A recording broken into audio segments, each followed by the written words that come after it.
Hey, we're back on the engine project, and what I got going on here, or what I discovered, this is indeed a 1600 engine, and it has 85.5 pistons in it, which makes it a rebuilt 1600 dual port, and it has an Engel 100 cam in it. I know that because I changed the oil pump.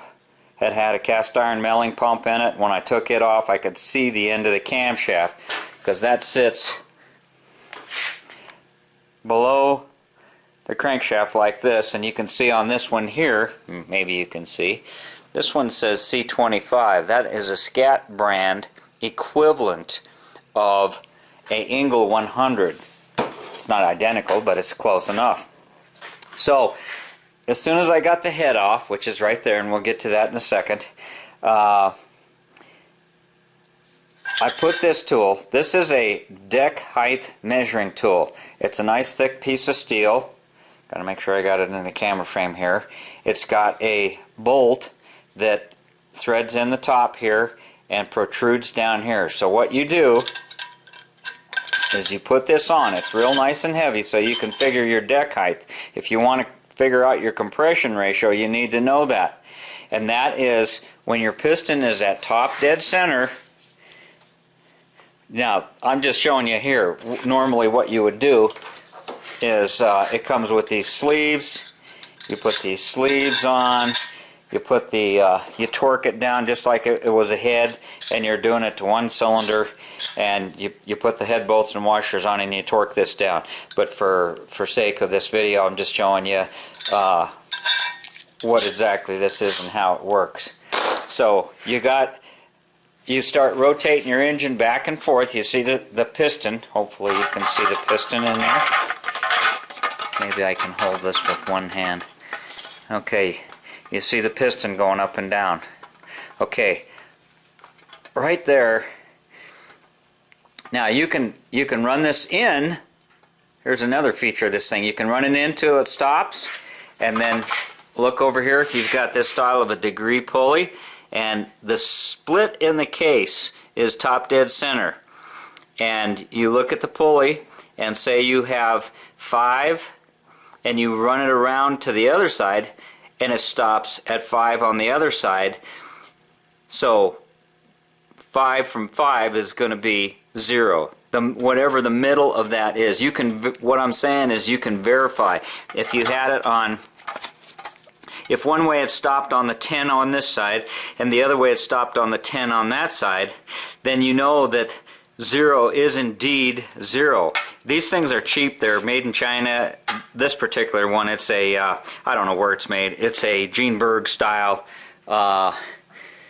copycat one that I picked up. It's called an equalizer pulley. It's heavier than the stock one.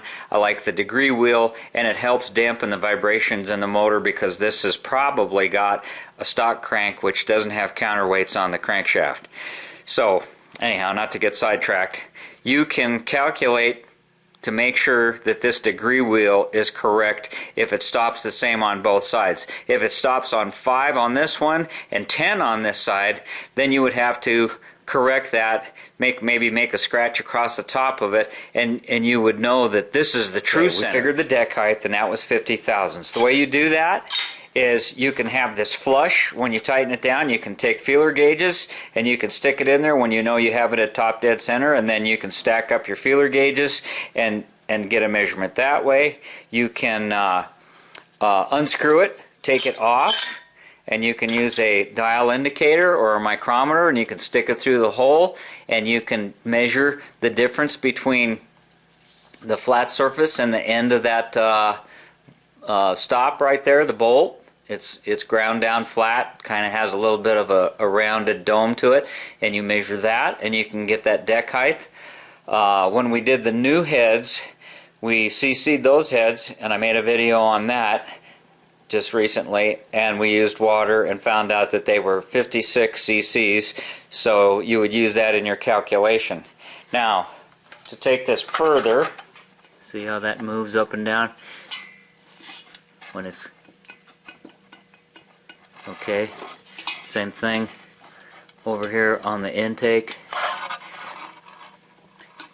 This one here, let me flip it around. See that valve going back and forth, that exhaust valve closest to you? See how that's moving around? That is not going to seat, and see the intake is doing the same thing. These things only, with a stock cam, they open 330 thousandths, and with this high lift cam, it lifts 420. Now see how that's just, so what was happening, and you can see by the, let's go ahead and pull them out. They just fell right out. If you've got good seats, a lot of times the valve stem will catch on the valve guide, and you'll have to file the edge off the keeper side because that'll flare out a little bit. But these things literally just fell out, and you can see how dark and the carbon buildup inside there. Those things were not sitting the way they should, and you can see all this carbon buildup inside the cylinder here in the combustion chamber, and that's from oil being sucked down through the intake valve. And in addition to this going out the exhaust, if you have any kind of a restriction in your exhaust, which you would with a muffler, which I usually run, what you're going to do is that back pressure is going to try to relieve itself, and it's going to push right down the guide. And we have evidence of that, of this engine overheating. And look at all these crappy deposits here on the rocker arm shaft and the rocker arms. That is heat. That is carbon. That is burnt oil from your exhaust. It got backed up into the under the valve cover and has coated everything. The push rods are underneath that. They're on the bottom, and it didn't seem to get in that area because it would probably go down into the crankcase through the push rod tubes. Push rod tubes are right there in the bucket, and there's not much you can tell. They always get typical, and you get a lot of this mess here from like taking your valve cover off. You look at the seating surface here too. Gosh, looking in the camera, you look around this edge. This is where it seats. They do not use a gasket. It's a steel barrel, and this is an alloy head. And just the force of those 4 bolts going through the 4 holes is what seals the head to the engine. By taking it apart like this, I don't even have to, there's no gaskets. You use some silicone sealer at the base of the cylinders or something else. Do not use the paper gaskets that come in some of the kits on the older engines. You're just asking for trouble, and it's going to leak. So what else can we cover on this video? For me to buy 4 exhaust valves and put all new valve guides in it, I have the tools to do the valve guides, but if it doesn't come off perfectly center, I don't have a way to really grind the seat and match it. Hopefully you can just use a little grinding compound and lap it in and check that. I decided that I was going to try a little experiment for my viewers as well as myself. The part where I screwed up is this thing ran so well, this 1600 engine with that cam, and my dual Delordo carburetors, which has a separate throat for each barrel, each cylinder. I ordered the 90.5 cylinder heads.